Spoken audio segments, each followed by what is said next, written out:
Muy buenas, tal y como dijimos, hoy venimos a hablar de síndrome de ovario poliquístico. Traigo una entrevista súper chula a una experta en el tema. Ella además ha creado una guía para abordar este síndrome y en cuanto que la vea por aquí la acepto. Sí, es verdad que es una temática que no suelo tratar, aquí está, a nivel de divulgación, pero es muy prevalente en consulta. Vamos a contestar todas vuestras preguntas. Aprovecho para agradecer que hayáis traído... Oh, aquí, Sara. Hola, ¿se me ¿Ahora oye me bien? oyes? Ahora perfectamente. Yo también, te oigo Vale, perfectamente. vale. ¿Has cambiado algo o no? Los cascos. O Vale, sea, no vale. sé. Vale, vale. Nada, pues de todas formas, como esto es distendido y estamos en confianza, si hubiera algún Sí, problema a lo largo del directo, yo corto, lo guardo por donde estemos para que se quede luego en vale, FTV y lo tengas tú también, si lo quieres compartir. genial, Y lo que quede, si queda otros 30 minutos, pues lo grabamos, ¿vale? Así que sin problema, perfecto. por no perderlo. Bueno, estaba yo hablando de que realmente la temática que vamos a abordar, yo no la suelo hablar mucho en redes sociales, sí que es verdad que la trato en consulta, pero que me encanta que puedas estar tú aquí porque tu divulgación sí está muy enfocada a eso. Bueno, tienes tu guía que ahora nos contarás, pero antes de todo eso, me gustaría que te presentaras porque aquí en mi cuenta quizá mucha gente no te conoce y yo creo que, aparte de que tiene mucho valor el trabajo que ha hecho en ese sentido, pues bueno, que te presente un poquito a qué te dedicas, dónde pasas consulta, todo lo que quieras comentar. Vale, pues gracias Paloma, primero por que nos puedan escuchar tantas personas, que somos muchos, chicos y chicas, que voy viendo. Pues a ver, yo tengo un poco de... A ver, yo soy una persona muy dispersa, entonces mi formación pues también lo es. Siempre me he enfocado mucho en la salud, desde chiquitita me ha interesado, pero empecé estudiando pues un módulo que no tiene nada que ver relacionado con trabajar en el hospital y allí me empezó a interesar muchísimo estudiar biología. Entonces, ¿por qué? Porque daba como una visión muy amplia de la vida. Entonces, estudias muchísimas cosas y te da la oportunidad de especializarte, si quieres, en el cuerpo humano, pero si quieres, no. Entonces, yo hice eso, ¿no? Me especialicé en humanos porque desde siempre me ha interesado saber qué nos pasa por dentro y cómo podemos abordar con elecciones voluntarias, pues temas relacionados con la salud, ¿no? Entonces, bueno, a raíz de biología me puse a trabajar en un laboratorio de fitoterapia y ahí, bueno, me explotó la cabeza porque sí, o sea, entendí cómo todo funciona de forma holística. Pues allí empecé a especializarme en cándidas, en alimentación y cándidas, alimentación y cistitis, pero no desde la consulta, sino desde el punto de vista farmacéutico. Entonces, al ver todo este mundillo, vi que había como un socavón en la alimentación, que la gente iba perdidísima, incluida yo. Y yo empecé a interesarme, pero para mí, simplemente. Entonces, a raíz de esto, es cuando decidí estudiar dietética y dedicarme a esto. Entonces, ¿por qué me vino la especialización? ¿No? Porque el interés de especializarme en SOP. Pues, a ver, yo lo tengo el fenotipo más inusual, ¿no? Porque siempre he sido una persona muy delgadita, pero con tendencia a la barriguita. Que ahora, bueno, ya veremos que eso es algo muy Es muy, característico y tú lo muy tratas típico. seguro. Sí, sí. Pues eso, y nada, como a casi todas, nos lo diagnostican entre los 18, los 20, 21, que es cuando empezamos a ver que pues la menstruación no nos viene como debería, que tenemos problemas más visibles, ¿no? Y nos empieza a preocupar un poquito más, ¿o no? Porque nos dan las anticonceptivas, que es el tratamiento más frecuente, no nos dicen que tenemos que cambiar estilo de vida y seguimos con nuestra vida tal cual. Entonces es como parchear. Yo decidí dedicarme a esto y al ver que la alimentación tenía un papel tan relevante, hace poquito realmente que estoy divulgando sobre esta condición tan difusa también en el cuerpo y veo que la gente está, o sea, bueno, la sensación que tienen las chicas es tan similar a la mía antes de quedarme embarazada que pensé, jolín, yo llevo, no me gusta llamarme especialista porque de verdad creo que tengo muchísimo que aprender. Seguro que tú tienes infinita más experiencia que yo en este sector de consulta más personal con las chicas y habrás visto casos más diferentes, pero eso me implica que no quiero parar de aprender. Siempre estoy leyendo de otras chicas que también divulgan, de papers que van saliendo, porque es que es una patología que todavía está en pleno rendimiento Sí. científico y no se saben muchas cosas. O sea, se saben, pero es que estoy segura que en 2 años tacharemos de los libros todo lo que estamos leyendo sobre este síndrome y tendremos que volver a repetir STVs y post y decir, no, pues esto al final no era así. No, O era de sea, otra forma.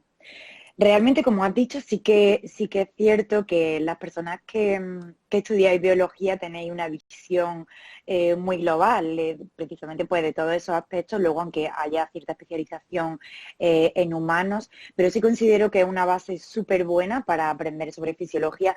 A mí me ocurrió que yo estudié en algunas etapas de mis 10 años de universidad, que iba estudiando una cosa y otra, con un amigo que estudiaba biología. Y realmente yo iba viendo, o sea, yo estudiaba mis temitas de genética quizá, y yo le veía a él su asignatura de genética con su tocho, o sea, realmente sí que estudiáis algunos aspectos, pues precisamente de la biología, de la genética o de la bioquímica que nosotros tocamos, obviamente especializado en el campo de la alimentación y la nutrición, de una forma mucho más amplia. Entonces sí que es verdad que es una buena base para poder profundizar luego en otros aspectos como te ha pasado a ti. Y luego, como bien dices, si encontraste alguna vinculación en el estilo de vida y en la alimentación con este síndrome, pues sí que eso te dio pie a seguir investigando en ese sentido. Luego, antes de que nos metamos ahora después en tocar algunos puntos concretos y en contestar las preguntas, a mí me gustaría que definieses lo que es realmente el síndrome de ovario poliquístico y también, si no te importa, diferenciarlo un poco del ovario poliquístico y de un quiste en un ovario, porque ahí me meto yo en el saco. Hace muchos años yo confundía estos términos, es decir, yo lo investigué luego porque me venían casos en consulta y me di cuenta de que realmente difería de lo que es un ovario poliquístico diagnosticado en una eco, no sé, a un quiste en un ovario que aquí, digo yo abiertamente, yo por ejemplo he tenido quistes muy grandes en los ovarios que en alguna ocasión me limitaron a lo mejor a alguna prueba deportiva cuando era todavía más deportista y totalmente se disuelven con la menstruación, luego se disolvían de manera natural.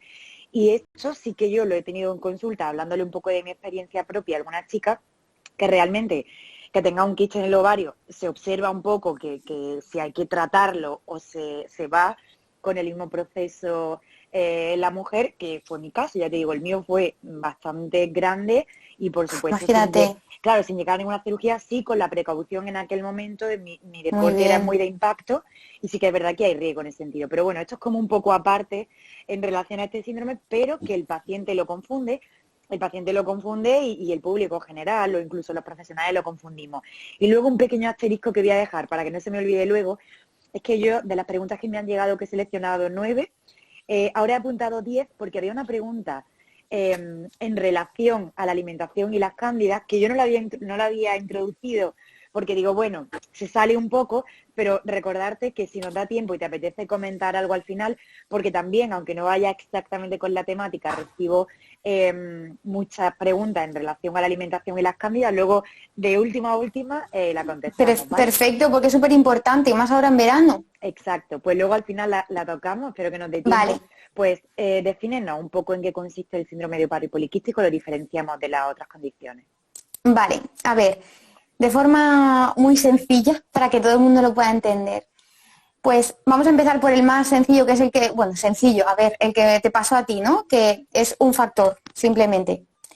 Los quistes en los ovarios son un tejido, a ver, es que hay muchos tipos, pueden ser muchos tipos de quistes, porque puede ser que sea el mismo tipo de quiste que podemos encontrar en un ovario poliquístico, que realmente no son quistes, sino folículos inmaduros que tienen Exacto. aspecto de quiste, ¿no? En las ecografías, pero no son quistes, ¿vale? Esa sería como la principal diferencia entre el grupito de ovario poliquístico y síndrome de ovario poliquístico y los quistes, pero que sí que se dan algunos tipos de quistes en ovarios que son iguales, pero es uno, igual hay como 8 tipos de quistes que se pueden dar en ovarios. Y uno de ellos también, por ejemplo, por poner algo muy frecuente, es el de la endometriosis, que puede dar lugar a este tipo. Es que en función del tejido, que eso tienen que verlo con, con una biopsia o una citología, o bueno, depende de la prueba que elija el médico, pues se puede ver el tipo de quiste. Pueden ser peligrosos, pero puede ser que no, que pasen le pasen como a ti, que se reabsorban y no tengan mayor implicación, salvo el dolor que acarrea, las precauciones que hay que tomar porque es que no puede estar ahí y hay que valorar si se quita o no, en función de esto de la tipología y de dónde se encuentre también, porque puede ser que esté interfiriendo en alguna parte anatómica que sea peligrosa. Luego, la diferencia entre síndrome de ovario poliquístico y ovario poliquístico, que yo en consulta tengo chicas que vienen con síndrome de ovario poliquístico, pero luego resulta que tienen ovario poliquístico.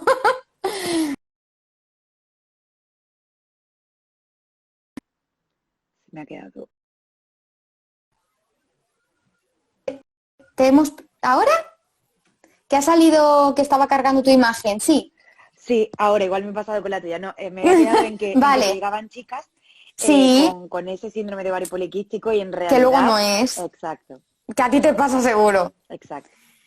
Pues a ver, la diferencia principal para la chica que quizá tiene dudas y nos está viendo, pues es que el síndrome de ovario poliquístico acarrea una implicación sistémica de diferentes y que toca diferentes cosas dentro del cuerpo, que ahora diré de forma resumida, y luego el ovario poliquístico se localiza en los ovarios, ¿vale? Y es una tipología de ovarios. O sea, hay como el 30% o así de las chicas tienen este tipo de ovarios, pero no es ningún tipo patológico. Solo que sí que no hay ninguna implicación a nivel hormonal que esté desregulada, pero sí que puede llegar a dar problemas en la regularidad del ciclo. Si no se cuidan, pues también aspectos del estilo de vida. ¿Vale? Porque bueno, los ovarios tienen diferentes capas y tienen muchos receptores de diferentes hormonas, como la insulina, por ejemplo. Entonces, luego el síndrome de ovario poliquístico, pues yo lo comparo para entenderlo como con un baile de diferentes cosas que están en completa desregulación, que tú te dedicas a la danza, ¿no? También. Entonces es como totalmente arrítmico el cuerpo y no funciona pues como tiene que funcionar. Y lo que hay que lograr en el plan de acción es enseñarles a bailar a todas esas hormonas que no saben ni dónde van. Entonces, uno de los, bueno, como definición, el síndrome de ovario poliquístico es una patología metabólica que da problemas hormonales como Esa es la consecuencia. definición que más me Sí, gusta, es decir, explicar que realmente no tienes un problema en un ovario, como cuando tienes un quiste, como hemos hablado al claro, principio. Realmente hay un problema metabólico. Ahí es donde entra en juego la alimentación, que ahora hablaremos y tal. Pero bueno, perdona, continúa. eso es, sí, sí, tal cual. Entonces es como decir, ay, tengo acné, pues no, igual tienes, ojalá, ¿no? Algún día veamos los grandes y digamos, ay, tienes una patología pancreática que, no, el otro día leí la frase de cuando ves la piel sería como un espejito, espejito.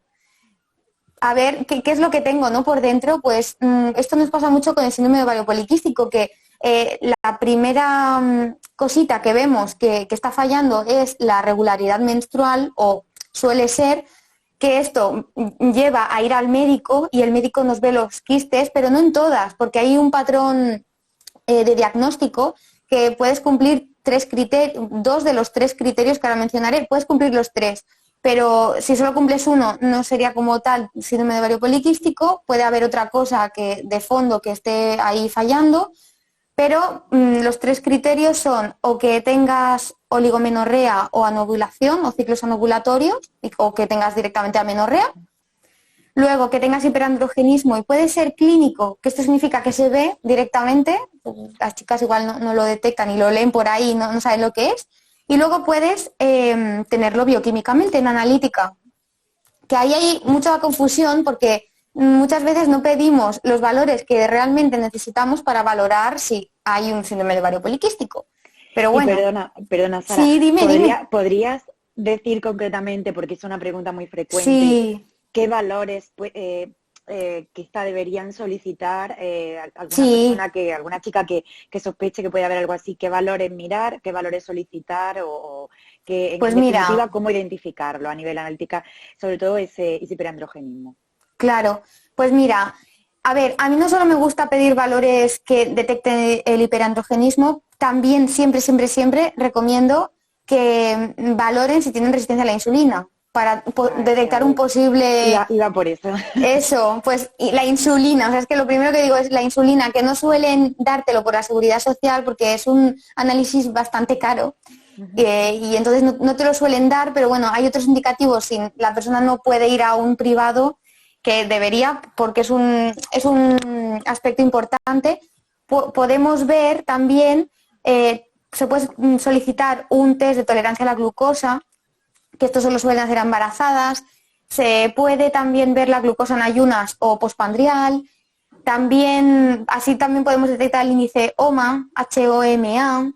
Luego podemos ver también valores de colesterol, diferente el HDL, LDL, LDL y el total. Y junto con el perfil lipídico también completarlo con triglicéridos. Y así, haciendo el índice este de triglicéridos entre colesterol, HDL, podemos ver un índice importante de problemas al metabolizar azúcar, no grasa, sino azúcar. O sea, Exacto. este valor es importante para eso.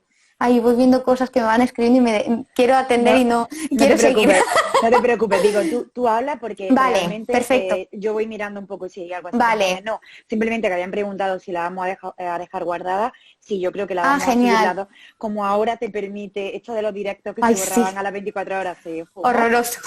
A punto estuvimos nosotras de hacerlo en el confinamiento, aprovecho para Pues decirlo menos que, mal que mira. claro, y recuerdo que hubo un montón de directos súper interesantes, yo perdí la cuenta de los Sí, que hice y se perdieron todos, pero bueno, para todos los que nos estáis viendo, realmente se va a quedar guardado, yo voy a guardar el vídeo y Sara también lo tendrá si quiere colgarlo en sus redes y yo también. sí, sí, sí. Así Yo que lo genial. colgaré. Pues estábamos hablando de la insulina, que estamos en un punto importante Sí, porque es muy interesante estos valores y ahora te dejo continuar con ese punto, pero lo que yo pienso en este sentido, y es una opinión un tanto personal, bueno, si basada en cosas que leo también, es que realmente muchas veces no se sabe si va ante el huevo o la gallina con respecto a la eso insulina, es. si realmente, obviamente los factores genéticos existen, no se sabe realmente si ese malos hábitos de estilo de vida pueden propiciar. Lo que sí sabemos es que la resistencia a la insulina, tú dime lo contrario, porque bueno, sí es verdad que hubo un poco de controversia en ese sentido, pero sí que Sí,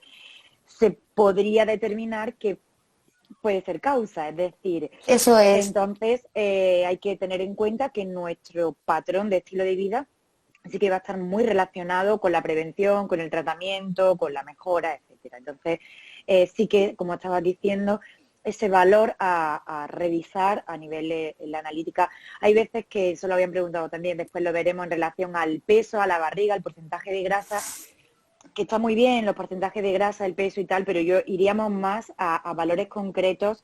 Quizá a lo mejor si determinásemos que hay cierta inflamación o grasa visceral, nos puede ser indicativo de que puede haber resistencia a la insulina. Y como siempre decimos, más que estar fijándonos en el peso o en el porcentaje de Ay, grasa sí. general, estos valores en relación a la metabolización de los hidratos de carbono o incluso esa barriguita, sí que puede ser un indicativo de que debemos de cuidar esos aspectos. Entonces, además de esos parámetros clínicos que tú has mencionado, que sí que es verdad que en concreto yo animaría a las chicas a revisar los valores hormonales, pero también en relación al azúcar, sí que observar o intentar cuidar pues esa porcentaje de grasa a nivel abdominal que puede estar detrás de esa resistencia a la insulina y Eso todo el es. síndrome. Vale, una vez definido estos tres condiciones, como hemos dicho, que se pueden confundir, los quistes ováricos, el ovario poliquístico y el síndrome de ovario poliquístico, los repaso porque la terminología de verdad se confunde muchísimo. Sí, Una vez que tenemos esa sospecha, ya nos has dicho cómo podemos a nivel clínico determinarlo a nivel de valores. ¿Tú recomendarías, antes de pasar a las preguntas, a qué tipo de profesionales recomendarías tú, aquí te paso totalmente el balón, ¿A qué tipo de profesionales recomendarías tú que acudiese una chica que sospecha o que incluso podría determinar esta condición o se la han diagnosticado bien o mal diagnosticada? No nos metemos ahí. ¿Qué profesionales o grupos de profesionales le recomendarías tú para que valorasen su caso? Es decir, acudir únicamente al ginecólogo o acudir directamente a un entrenador porque necesita entrenamiento de fuerza, que ahora mencionaré Eso eso. es. ¿A qué profesionales recomendarías que acudiese? Pues mira, una vez diagnosticado correctamente, la primera línea, tiene que haber ahí un trabajo multidisciplinar muy grande, porque hay muchas implicaciones, la primera psicológicas, sobre todo en adolescentes o ya entrando en la etapa de los 20 hasta los 25, hay un desequilibrio de neurotransmisores bastante potente. Entonces hay mucho riesgo de caer en depresiones, en procesos de ansiedad recurrentes. Entonces es importante, pero ya no solo por los aspectos físicos que una no se ve y dice, jolín, soy diferente, ¿por qué no? Y no lo entiendo porque no se lo explican. De ahí mi labor en redes. Necesitan saber qué les pasa. Pues el aspecto psicológico es muy importante. Luego, lo que me parece fundamental es el abordaje nutricional. Entonces, tanto si quieren ir a un ginecólogo o a un endocrino para que les ayude con el tema del diagnóstico y las visitas que les toquen de forma rutinaria para controlar que eso no se desborde, el plan de acción lo deben llevar sí o sí tanto la psicóloga como el nutricionista dietista y después, como bien has dicho, un entrenador. O sea, si no saben entrenar, deben aprender a entrenar fuerza, deben aprender a entrenar intenso, porque es el factor más importante a la hora de abordar la resistencia a la insulina o simplemente la mala tolerancia a la glucosa, porque en mi caso evidentemente no tengo una circunferencia de 88 centímetros, no tengo un perfil de resistencia insulínica, pero no tolero bien los carbohidratos. Y esto se repite el patrón, y no quiero que se me escape decirlo, en toda mujer con SOP se ha visto que para una comparativa con otras mujeres de mismo peso y edad, igual que talla, tenemos peor tolerancia a la glucosa, aunque seamos personas delgaditas, da igual. Entonces nuestras células no la admiten bien y todo esto deben aprender a entenderlo y esto le pueden ayudar tanto un nutricionista, un dietista como un endocrino. Sí, efectivamente se suele tratar, aprovecho para decirlo, que quizá si nos escuchan algunas chicas que lo padezcan, incluso con metformina para mejorar esa Sí, resistencia a la insulina, pero es que, ya aquí lo lanzamos de nuevo, el deporte, o sea, el ejercicio de fuerza, el entrenamiento de fuerza, bien planificado, es la medicina sí, mágica para mejorar la resistencia a la insulina en este síndrome y en otras patologías que cursan con resistencia a sí, la insulina o en resistencia a la insulina general. propiamente dicha, que va a derivar en otras patologías. Y cuando hablamos de resistencia a de entrenamiento de fuerza, perdón, sí que yo quisiera lanzar el mensaje que ya tantas veces hemos lanzado, que también transmites tú, de que no hablamos de que sea cualquier tipo de entrenamiento, es decir, subirte a una elíptica no basta, hacer pilates por desgracia no basta, hacer yoga no No, basta. También es cierto que yo que soy muy crítica con el deporte pues mal llamado cardiovascular de media baja intensidad, que ojo, es muy saludable y sí que mejora en cierto modo un poquito también la sí, resistencia a la insulina, no digamos que mejorar la condición física de cualquier forma, aunque sea mediante caminatas, es una ayuda, pero el problema para mí es como con los ultraprocesados cuando desplazas otra cosa, es decir, eso la es. gente desplaza un entrenamiento de fuerza. Parece que somos muy pesadas, ¿no? Haciendo alusión siempre al entrenamiento de fuerza, que yo, como digo, entrenamiento de fuerza puede ser para alguien que empiece una rutina que incluya flexiones, que incluya sentadillas con una carga mínima, que es cierto que necesitamos pesas para ir avanzando bien, pero muchas veces cuando se le lanza el mensaje a una chica con este síndrome de que tiene que entrenar fuerza, últimamente se pensó mucho en CrossFit y tal, y nos imaginamos que debemos de hacer grandes levantamientos y tener un entrenamiento de ese nivel. Si se acude a un profesional que lo planifique bien, hemos tenido la experiencia durante el confinamiento de que se puede entrenar fuerza en casa. Aquí no hablo de ese óptimo del entrenamiento de fuerza que busca la hipertrofia, para el cual sí que realmente necesitamos ir progresando, ¿no? Esa sobrecarga progresiva. realmente sí que con un entrenamiento con el propio peso corporal podría ser suficiente o podría ser un gran avance en el síndrome.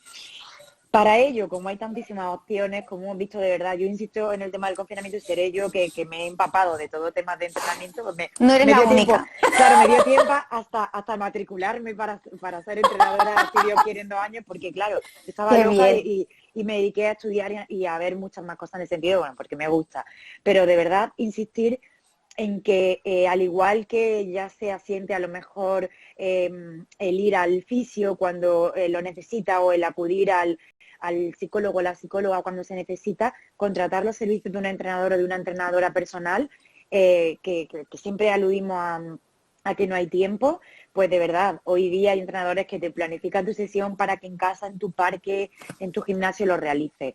Y bueno, después Eso de todo es. el sermón del entrenamiento de fuerza, yo insisto porque como leemos en la evidencia que de verdad ayuda tanto, no solo a este síndrome, sino a la salud en general, y está tan a la mano y tiene tantas versiones, y de verdad, a mí me cuesta más que mis pacientes, siempre lo digo, entrenen con calidad a que coman con calidad. Es decir, consigo que mejoren su alimentación y no siempre consigo ojo, no que se aumente la actividad, eso quizá lo consigo más, sino que se entrene fuerza. Yo reconozco que en eso me siento a veces un poco fracasada.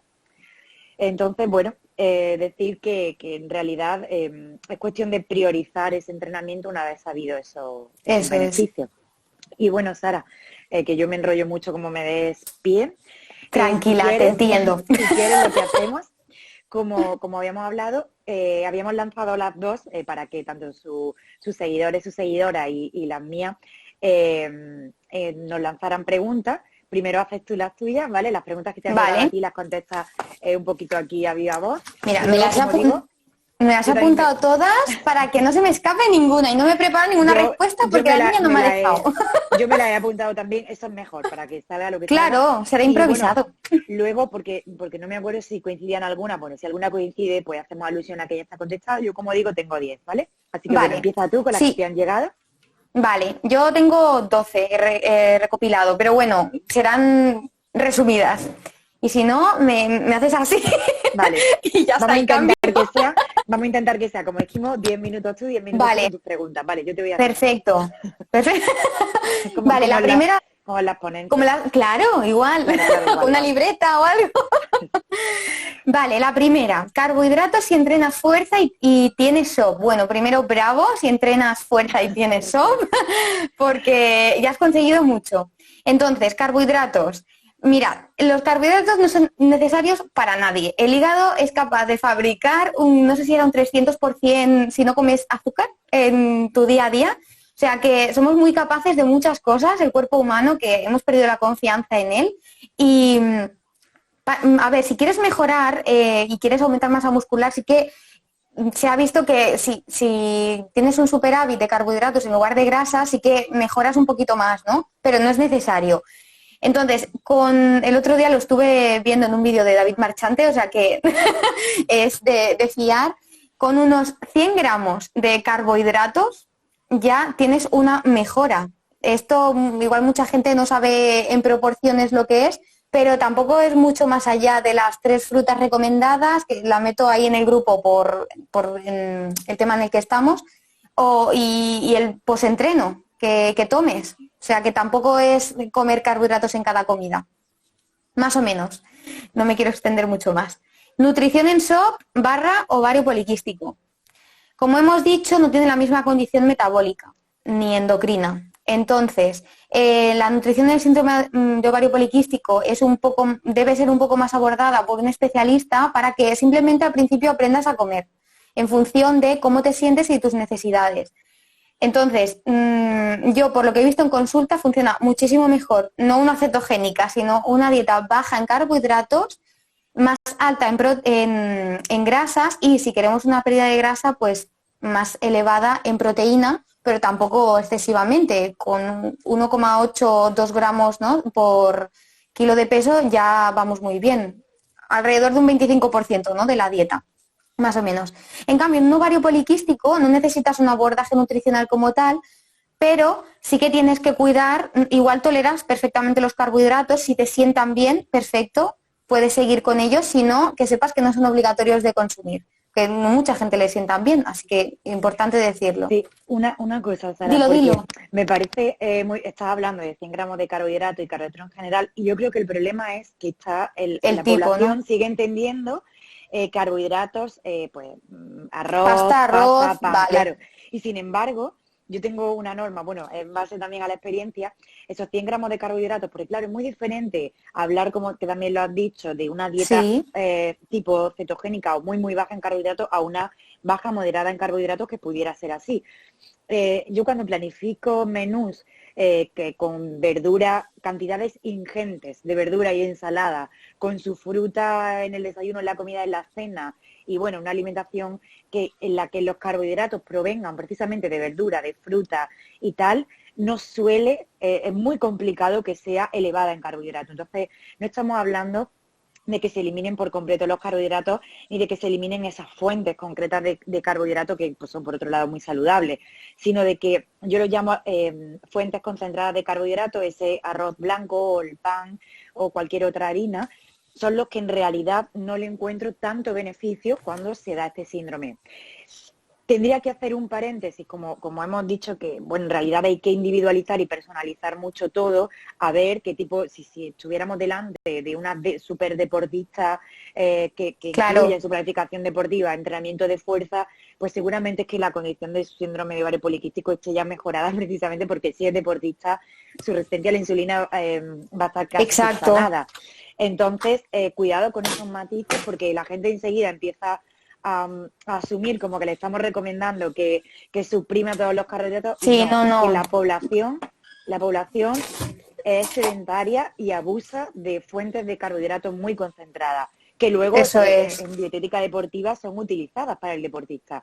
Pero en general, como tú has dicho, esas fuentes de carbohidratos no suelen ser necesarias para el tipo de entrenamiento que realiza la población Nada. actual. Ya, te digo que siga, pero No, digo, no, perfecto. si no se me va el apunte, cuéntanos. Perfecto. De hecho, las verduras y frutas deben estar en toda dieta, que es, Y o sea, es aportan que es carbohidratos, o sea, primordial. Claro, claro, claro, que por sepa la gente que supuesto. aportan una cantidad de carbohidratos, Claro, digamos, óptima, ¿no? Es decir, es muy complicado, va a tener algo de carbohidratos, con lo cual no va a entrar en los problemas que acarrean bajar por completo los carbohidratos, y sin embargo es muy complicado que te ceda, incluso ya sabemos que la respuesta glucémica cuando van esas verduras en las comidas va a ser también más favorable. eso es. O sea, es que debemos erradicar lo del índice glucémico y si no, la alta carga glucémica es lo perjudicial. Pero bueno, Exacto. si luego en las preguntas finales alguien lo quiere preguntar, ya lo explicamos. Vale. Bueno, continúa. Mira, luego relacionado con el entreno, también me han preguntado qué, cómo y cuándo, que esto lo ha preguntado por aquí alguien y ya han contestado. A ver, depende del tipo de persona que tengamos delante, pero un entreno intenso debe requerir, claro, es que yo me guío mucho por repeticiones que puedas hacer con X peso, ¿no? Entonces, y aquí corrígeme tú, que tú de entrenamiento sabes muchísimo. Yo a nivel Bueno, amateur, porque no me dedico a ello. Mi pareja sí que es INEF, pero no, yo no. Así que, ¿qué tipo qué entreno? El de fuerza, sin duda. ¿Cómo? Con pesas, con cargas. En casa se puede empezar, pero para progresar, como ha dicho Paloma antes, debemos de acudir a un gimnasio, comprarnos mancuernas o ponernos una barra en la puerta, que yo tuve un confinamiento, y hacerlo de este tipo. Y luego, ¿cuándo? A ver, con 3 sesiones a la semana mínimo ya se notan mejorías, pero para mí lo ideal, por salud, ya por salud, 4 diría mínimo. Por decir un número, uy, que se me cae el móvil rápido. Luego, descanso y SOP. Esta pregunta ha sido así, no sé muy bien cómo abordarlo, quieren que la pero borre. sí, como hay, a ver, y luego me ha venido otra pregunta relacionada, ya así junto dos, en cuanto a energía, tips para el descanso. A ver, aquí voy a introducir otro parámetro que en analítica deberíais pedir, que es la vitamina D.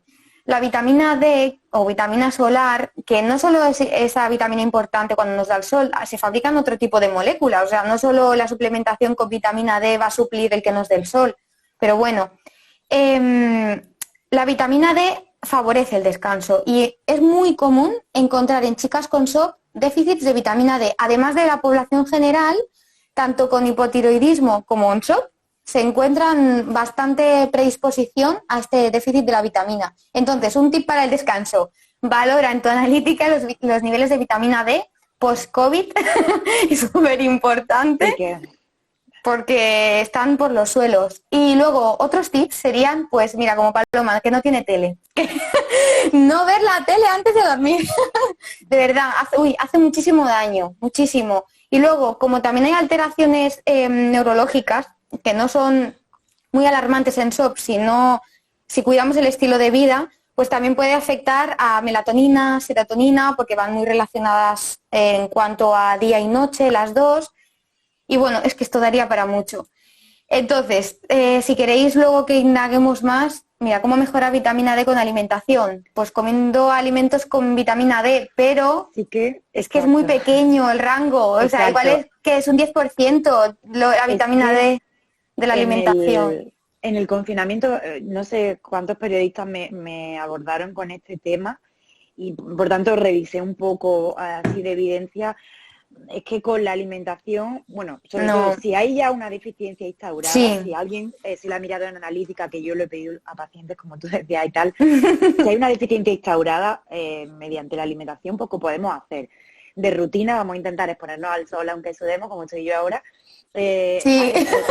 Perdón, como estoy ahora no, tendría que ser con la ventana abierta, es decir, no a través del cristal, pero realmente la vitamina D supone una pequeña ayuda, pues bueno, contenida en alguna grasa dietética, en alimentación, como en pescados azules, incluso en algunos tipos de seta y tal, pero realmente como vamos a promover el síntesis de vitamina D endógena va a ser con la exposición solar. Y sin duda, si hay una deficiencia ya instaurada, yo recomendaría acudir a la suplementación, consultar al especialista que haya recomendado la analítica, o si se tiene asesoramiento dietético, consultar la dosis, que tampoco es muy complicado determinar la dosis. Y luego, si alguien tiene interés, yo recomendaría, si se la van a hacer ahora, volver a repetirla, pues quizá a lo mejor a final de año, ya instaurado el invierno o algo así, pero realmente a través de la alimentación va a ser complicado. Muy complicado.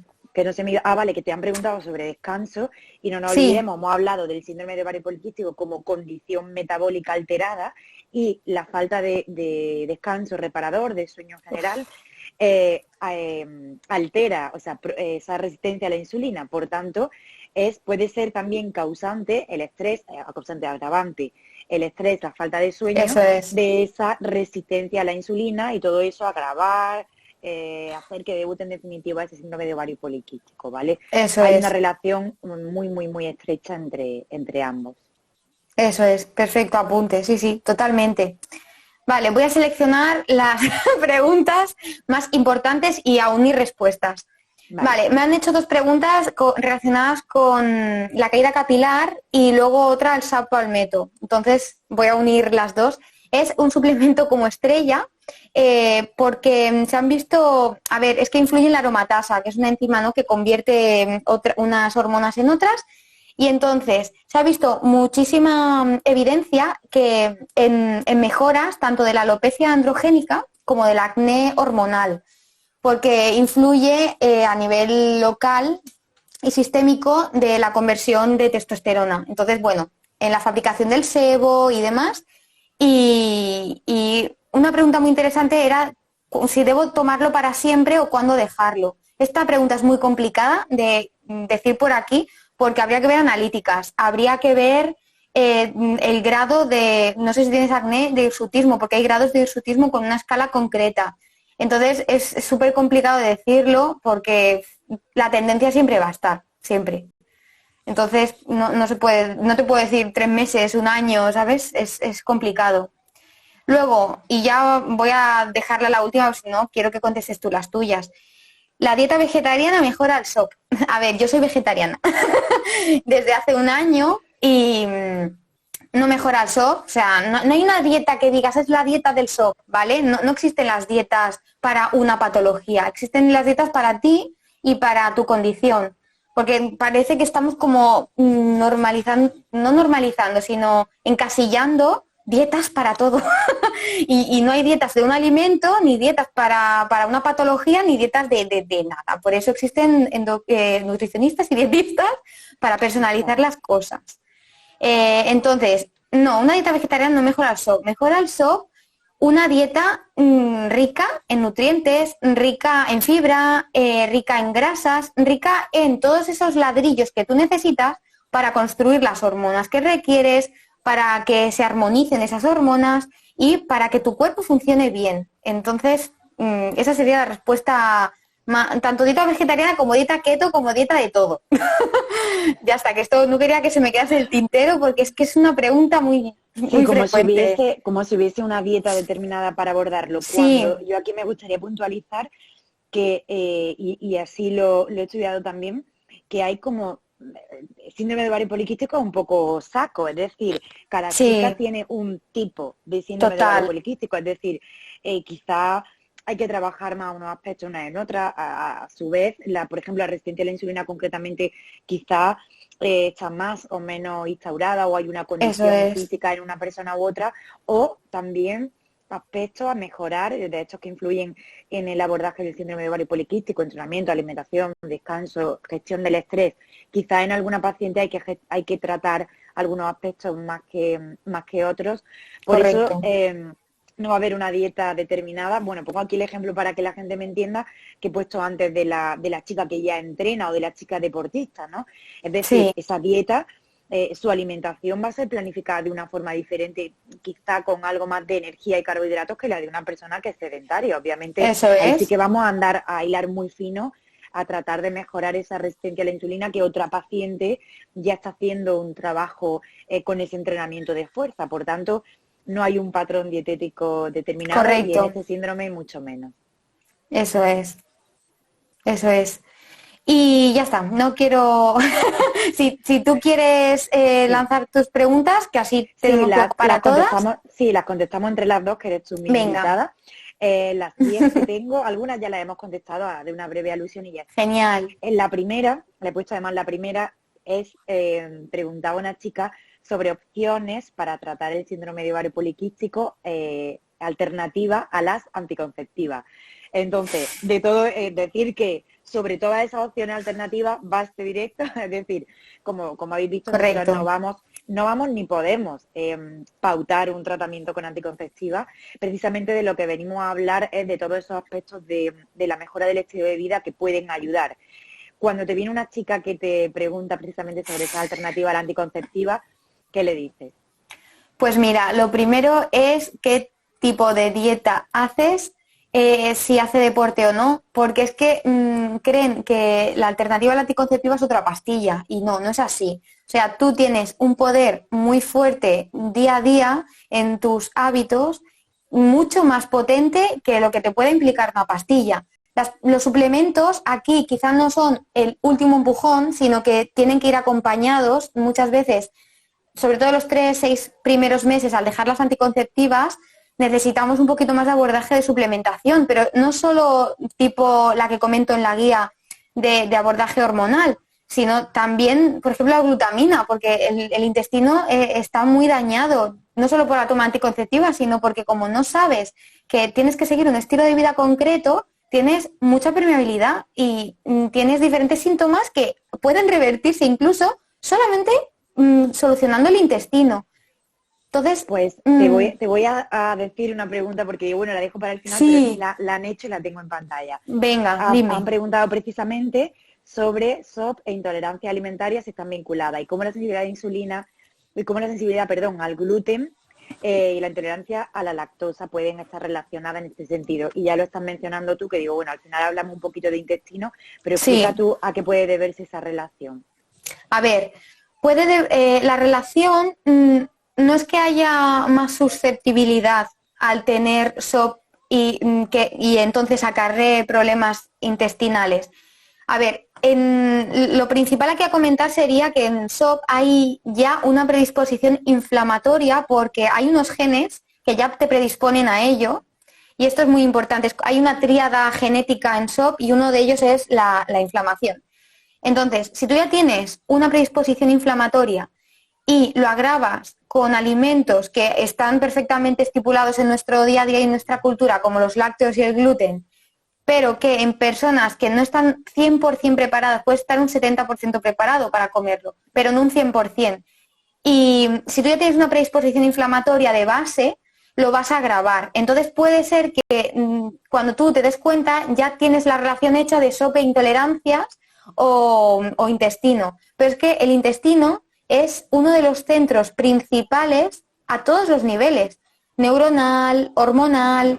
Entonces es muy importante cuidarlo. Por eso tiene relación con tiroides, tiene relación con con síndrome de ovario poliquístico, tiene relación con la obesidad, tiene relación pues con todo, con la depresión, con autismo, Claro. tiene relación con muchas cosas. Porque es una alteración metabólica, como decíamos, en sí misma. Pues mira, aprovecho y me paso Eso a la es. pregunta de lácteos, porque sí es cierto, a ver, yo fui aún más enemiga de los lácteos en un tiempo, porque realmente, no por el lácteo en sí, sino porque realmente Sí, estudiaba la relación que podía tener el consumo, sobre todo el consumo elevado de leche en sí, en la población, como la tenemos actualmente, o la hemos tenido actualmente en nuestra generación, como endiosada a la leche, y empecé a ver que podía no ser adecuada en algunas patologías que cursaban con afecciones inflamatorias, ¿no? Y por supuesto podía no ser adecuada en trastornos intestinales. En relación concreto con el SOP, incluso con alteraciones hormonales, ¿qué nos dices tú sobre lácteo y SOP? mira, yo en cuanto a lácteos, a ver, lácteos y SOP. Por un lado hay que ver los lácteos y por otro el SOP. No todos los lácteos son iguales, no un kéfir de cabra biológico va a ser igual que la leche de cabra, hay la leche de De vaca vaca habitual. entera, sí, habitual. O sea que es mundos totalmente diferentes. Metemos en un mismo grupo un montón de alimentos, como los carbohidratos, ¿no? Que metemos tanto la pasta con carbonara como una ensalada. No, no es lo mismo. Entonces, también hay que, a ver, yo no soy muy partidaria de los lácteos, puntualmente si quieres sí, pero bueno, relacionado con el SOP. A ver, sí que ya de base son, como has dicho, un grupo de alimentos que la estrella es la vaca y además no es para nada la leche de pasto, o sea, la vaca de pasto. Es la industrial, la que está muy, muy procesada, ha perdido muchísimas de sus vitaminas interesantes, conserva otras cosas como el suero y demás, pero bueno, yo creo que en una balanza, ya que tiene el factor, el IGF-1, que es un factor, el factor que promueve el desequilibrio. Aparte, mira, hay una cosa que quiero comentar y es la principal relacionada con el SOP. Se ha visto como la leche, tanto, sobre todo la semi, pero la entera también, pegan picos de azúcar y no se correlaciona directamente con la carga de carbohidratos que tiene esa leche. Entonces tiene que haber algo más que nos esté alterando ese proceso insulínico, ¿no? que tenemos al procesar la glucosa cuando tomamos leche. Entonces, además de ese proceso insulínico que ya hemos dicho que es lo que no necesitamos para el SOP, pues ya con eso podemos descartarlos, sobre todo la leche. Sí, tenía en mente todo el tiempo, bueno, lo digo, no lo digo, voy a simplificarlo mucho, diciendo solo un ejemplo, porque bueno, podemos entrar a hablar ahí de IGF-1 y todo. Sí, uf, Todas las propiedades, ¿no?, de la leche, o concretamente la leche entera, que la hacen positiva por estimular ciertas cosas, por ejemplo, en el anabolismo muscular, ¿no?, en el mundo del fitness, del sí, culturismo, precisamente aquí serían contraproducentes, ¿no? Por eso no podemos generalizar, pasa con la proteína de suero también, que sí que estimula ciertas vías metabólicas, que por ejemplo en una persona que entrene y busque una hipertrofia muscular y no tenga ninguna de estas condiciones, iría muy bien, pero en una persona sedentaria con obesidad o una persona con resistencia a la insulina, ese pico que genera el lácteo y otros aspectos sí, metabólicos relacionados con el consumo de leche concretamente, pudiera no ser recomendable. Yo, como digo, soy muy detractora a nivel de salud de los lácteos y es muy complicado en la divulgación esto porque uf, en sí mismo el lácteo es algo muy nutritivo y un queso mucho más. Es decir, Eso a es. nivel de nutrientes es muy nutritivo, es su comportamiento en el organismo, sobre todo en determinados individuos, lo que no es adecuado. Y este yo creo que es el mensaje que no ha llegado bien a la población, que en una persona que curse con ciertas patologías, que los lácteos no le vienen nada bien, la leche concretamente, porque si hablamos de lácteos fermentados se ha visto Sí, otro otra balanza de... comportamiento. Sí, incluso en la balanza de beneficios se le han visto algunas propiedades, como pueden ser los lácteos fermentados, pues tipo kéfir, pero en la costumbre de beber a mansalva leche del brick y los efectos que tiene a nivel metabólico, pues en estos casos, yo por ahora, en el principio de precaución, por todo el batiburrillo de cosas que he leído, me diría que, bueno, si no importa, probaría con esa eliminación Eso en es, sí, relación sí. a los lácteos. Vale, la segunda pregunta, que no se nos puede acabar el tiempo sin tratarla, perdón, sería la tercera, ahora en este caso, sería hablar del inositol, porque te voy a dejar a ti que defina un poco lo que es y cómo lo usas. Yo sí que tengo que decir que he tenido muy buena respuesta con el tratamiento del inositol, que ahora no lo dices, pero en realidad lo que hace es tratar esa resistencia a la insulina. Y hasta ahora tú me corriges si has leído lo contrario, yo no he leído efectos secundarios Que va. derivados del uso de inositol. Entonces, es un suplemento que usamos que va muy bien con muy Estrella, poco riesgo, claro. eso Dinos tú. es, eso es. El inositol es que bueno, es una vitamina que lo podemos encontrar en los alimentos. Lo que pasa es que en el síndrome de ovario poliquístico, pero también en otros desequilibrios hormonales, va súper bien, porque no solo nos ayuda con la ovulación, que esto sería su planteamiento estrella, ayuda mucho a la ovulación. Entonces, tanto en chicas que tengan síndrome de ovario poliquístico como las que no, pues les va a funcionar muy bien. Lo que pasa es que en síndrome de ovario poliquístico se necesitan dosis altas, que son de 4 Exacto. gramos al día. Suelen estar repartidas en dos. Es que en algunos estudios vi que había más beneficios cuando se reparten en Repartida. dos tomas. Sí. Hay otros que no hay mucha diferencia, pero bueno, como tampoco pasa nada por repartirla, pues casi que mejor, así se bebe más agua.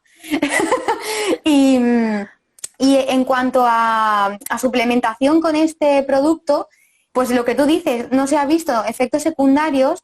Sí que hay personas que tienen que ajustar un poco la dosis, porque puede ser que el ciclo se les acorte o se les alargue mucho si la dosis no es adecuada para ellas. Entonces, como eso me ha pasado con igual 2 personas, ¿eh? Que necesitan igual 2 gramos en lugar de 4 o 3.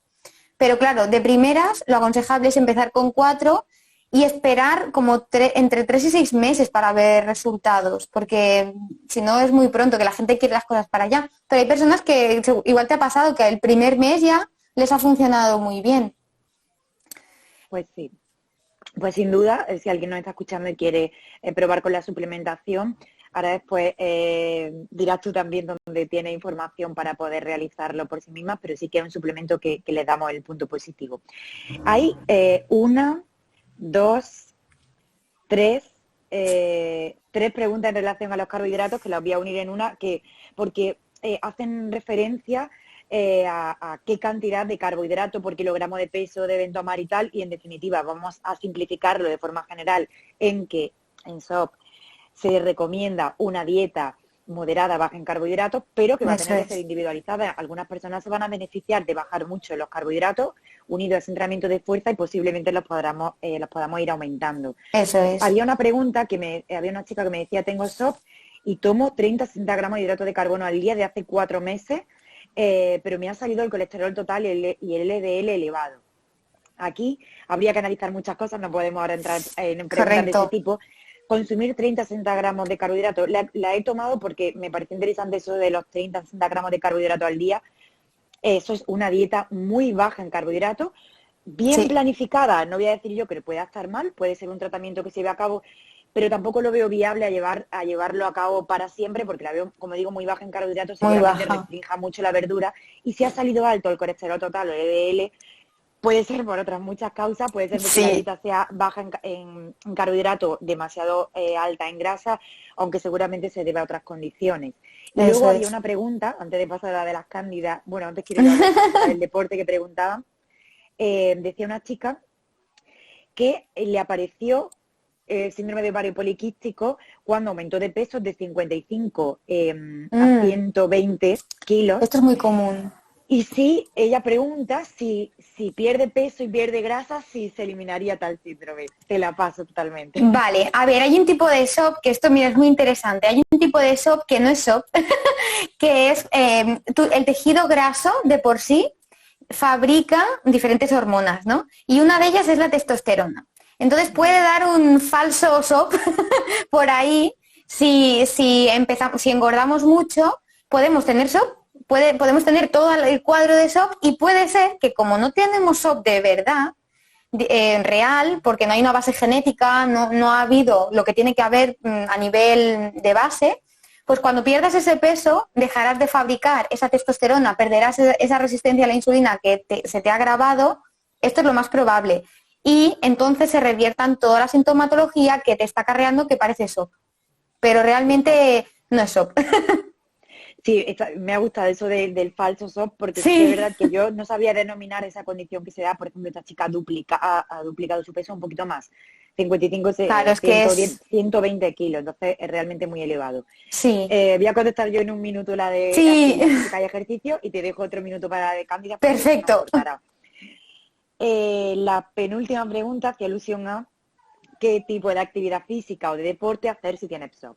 Y aquí voy a todo lo que hemos hablado y el tostón que he soltado en relación al entrenamiento de fuerza, pero he utilizado esa pregunta que hablaba de actividad física y deporte porque yo diría más bien actividad física y entrenamiento de fuerza de calidad, porque de verdad que van totalmente de la mano, ¿no? Es decir, ni podemos dejar de estar activos porque hagamos un entrenamiento de fuerza de calidad, ni porque tengamos actividad diaria podemos dejar un entrenamiento de fuerza de calidad. Nuestra vida es muy sedentaria hoy, a no ser que de verdad tengamos un trabajo en el campo, de verdad, en la obra o un trabajo físico, porque nuestro trabajo sea el deporte en sí mismo, pero realmente creo que las dos deben ir de la mano. Y aprovecho para comentar que preguntaba una chica que si el Power Yoga se puede equiparar a un entrenamiento de fuerza, y realmente no. Quizás si se hace un Power Yoga, es decir, alguna disciplina, no he practicado nunca la disciplina, pero la conozco un poco, a lo mejor sí implica pues posturas o gestos corporales que sí que lleven a cabo fuerza, porque hay algunos tipos de yoga en los que se implica la fuerza con el propio peso muscular, el propio peso corporal. Sí que puede implicar ese trabajo de fuerza al inicio.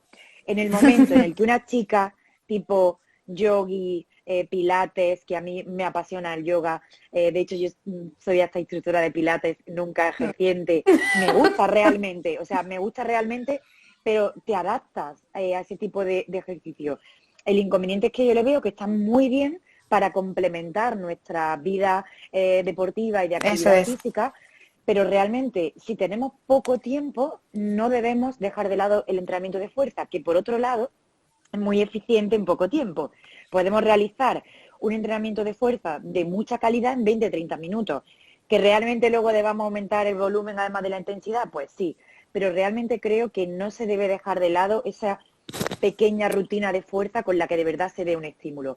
Te dejo un minuto para hablar de Cándida y despedirte, y si se nos corta, pues bueno, aprovecho para darte gracias infinitas y porque no se te olvide hablarnos de dónde se puede encontrar tu guía en relación a toda esta temática. Vale, voy a intentar hablar hiper mega rápido. Rápido, un minuto. Vale, mira, las cándidas, alimentación y cándidas. Lo principal es disminuir, hay una dieta que se llama la del semáforo, que te habla, ¿no?, de lo que sí, lo que no y lo que bueno. Entonces, lo principal es erradicar carbohidratos de rápida asimilación y potenciar la fibra, porque tenemos alterada la microbiota y eso ha desplazado a las bacterias positivas y ha hecho que proliferen cándidas en el intestino. Y eso hace que migren, son como un arbolito las cándidas, entonces migran mediante árboles, ¿no?, como me sale en catalán, ramas que se filtran y llegan a la zona vaginal, y es donde nosotras notamos los síntomas.